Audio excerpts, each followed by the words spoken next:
Galera, para começar o Conexão Unipan de hoje, nós vamos bater um papo com o Fábio Veras, que é especialista em startups. Seja bem-vindo ao Conexão Unipan, Fábio. Obrigado, Larissa. Prazer estar aqui.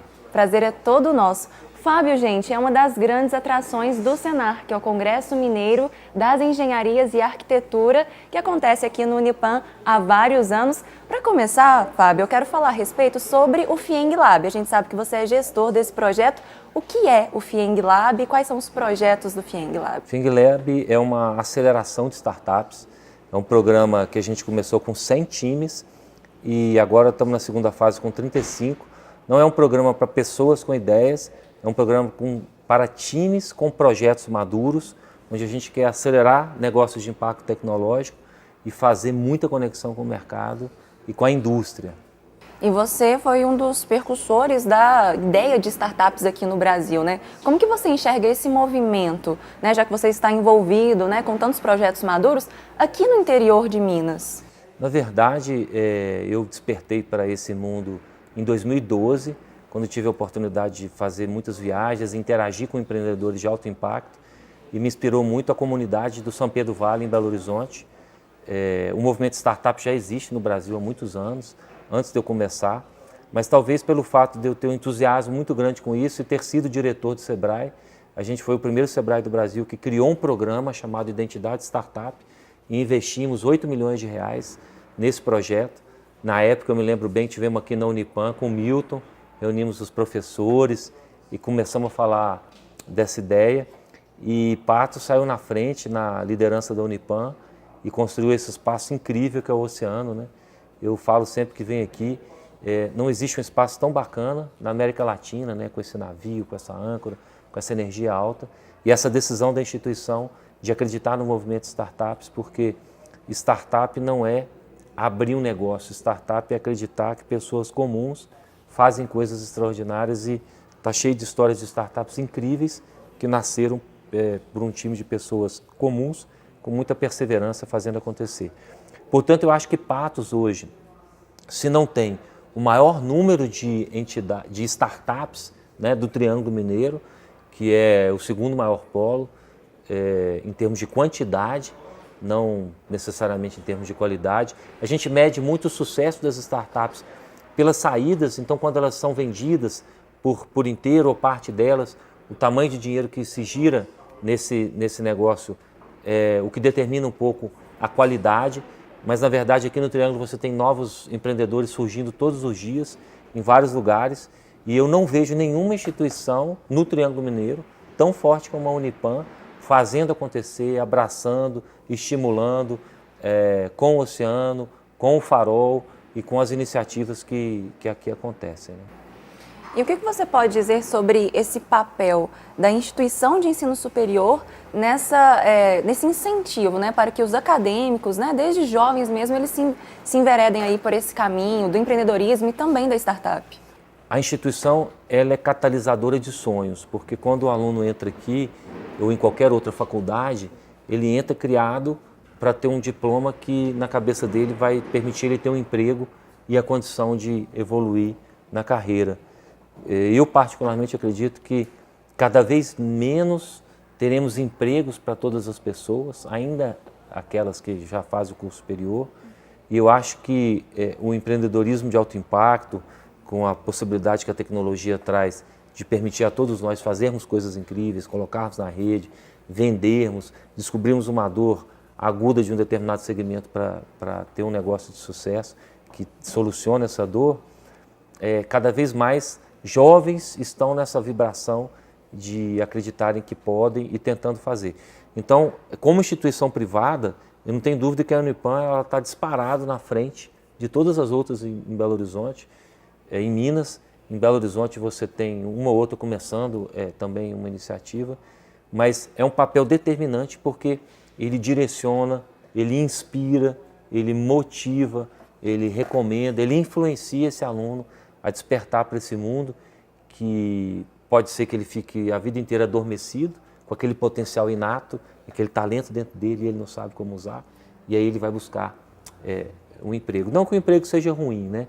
Mas eu pego como exemplo, por exemplo, um curso de análise de sistema ou engenharia de computação, ou similar.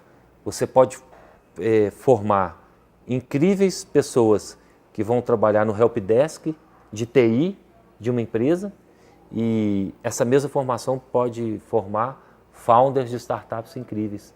E o que muda é o que está dentro da pessoa, que é a vontade de fazer acontecer, né? E isso a Unipam está permitindo aos seus estudantes. Outra coisa interessante também é a interdisciplinariedade, né, que gera. Então, alunos de vários cursos podem se unir e trabalhar juntos. Aqui, por exemplo, podem prototipar seus projetos no Fab Lab, eles são acelerados aqui no Oceano, são incubados, né, na Farol Incubadores. Então, dá essa junção de alunos de várias áreas do conhecimento. Isso é muito bacana, porque a própria divisão dos cursos, ela tende a separar, né? Então, a gente ter esse espaço onde disciplinas ou temas que são transversais aos negócios do futuro. Então você pega a fisioterapia, trabalhar gamificação em fisioterapia é uma linha que pode gerar modelos de negócios novos, né? Trabalhar a digitalização da engenharia permite interação entre os cursos de análise do sistema e os alunos da engenharia. Então, de fato, a qualidade de uma startup ela é medida muito pelo talento dos seus membros, né? E pela complementariedade dos seus perfis. Então, ter uma universidade com 10 mil estudantes, muitos cursos, propiciando essa integração, de fato, a gente fica muito animado, porque podem sair de Patos de Minas negócios incríveis e eu tenho certeza que vão sair. Legal. Agora vamos mudar um pouquinho de assunto. Você participou do Senar, ministrou uma palestra a respeito da indústria 4.0. O que é essa indústria 4.0 que a gente tanto ouve falar, Fábio? Esse nome ele teve uma origem um pouco mais limitada e ele ganhou uma proporção, não vou dizer inesperada, mas diante de quem os criou, muito maior do que se imaginava. A expressão indústria 4.0 foi criada pelo governo da Alemanha para criar uma estratégia de adaptação da sua indústria às novas tecnologias como inteligência artificial, internet das coisas, que chegavam e que iam trazer um impacto na competitividade dessas indústrias no mundo. Então o país, a Alemanha, quis organizar para que as suas indústrias recebessem informação, treinamento e financiamento para aquisição de equipamentos e pudesse evoluir.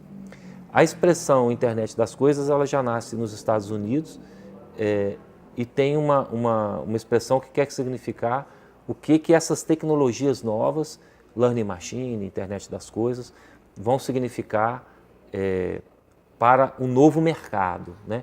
Então um nasce de empresas privadas, o outro nasce de uma decisão de um governo. E na verdade, no fim do dia, o que está acontecendo, e isso eu pude explorar na palestra, é que nos Estados Unidos, por exemplo, a programação é uma linguagem, né? Então, aqui no Brasil você tem a linguagem do português, você tem a linguagem da matemática, e você teria uma terceira língua, que é a linguagem dos códigos. Essa linguagem dos códigos, ela gera funcionalidades. Funcionalidades que vão de um programa como o WhatsApp ter a funcionalidade que tem, até funcionalidades que fazem uma máquina colocar uma porta na linha de manufatura de um carro, né? Então, no final do dia, a gente está inundado por siglas em inglês e coisas que nos fazem se sentir confusos, mas, na verdade, são programadores desenvolvendo linhas de códigos que ganham complexidade, se transformam em algoritmos complexos e que estão permitindo a gente receber tecnologias para usos no nosso dia a dia e, claro, isso também vai ter um impacto na indústria, na manufatura, e foi isso um pouco que a gente explorou, falar desse movimento que tem a ver sim com novas tecnologias, mas que tem um impacto inclusive no comportamento do consumidor e do mercado. A Alemanha chamava de indústria 4.0 porque ela entendia e entende que o mundo está passando por uma quarta revolução, né? A primeira teria sido a mecanização da produção, a segunda, a linha de produção em massa mais intensa com eletricidade, e a terceira na década de 60 e 70, que é a revolução da TI, né, da tecnologia da informação. Então essa quarta ela já vem com digital e físico juntos, construindo alguma coisa diferente desse mundo novo que a gente está aqui para saber o que vai ser. Tá certo. E você falando a respeito de startups, indústria 4.0, eu queria que para finalizar você desse uma dica para os nossos telespectadores que estão nos acompanhando neste momento, de como eles podem ter sucesso investindo nas startups, unindo a indústria 4.0, o que eles devem fazer, Fábio? A primeira coisa é você imaginar uma dor que você resolve, né? Que problema existe no mundo que você quer resolver. E às vezes em situações muito comuns, a gente vive uma situação e aquelas pessoas que buscam sucesso, elas devem ter uma atitude empreendedora. Vou dar um caso muito simples, que é o Max, que criou a Max Milhas, né? Ele estava usando as milhas dele para comprar uma passagem de voo numa determinada companhia aérea. E com as milhas ele estava finalizando o preenchimento do cadastro lá, para comprar a passagem com as milhas. E na hora que ele clicou o Enter para comprar finalmente, deu um problema qualquer no sistema e ele estava gastando, vamos supor, 8 mil milhas para comprar um trecho Belo Horizonte-Manaus e aquilo, só porque o sistema não funcionou, passou a custar 50 mil milhas no minuto seguinte. Então ele ficou indignado com aquilo e ele pensou assim, não é possível que não haja um sistema que possa resolver isso.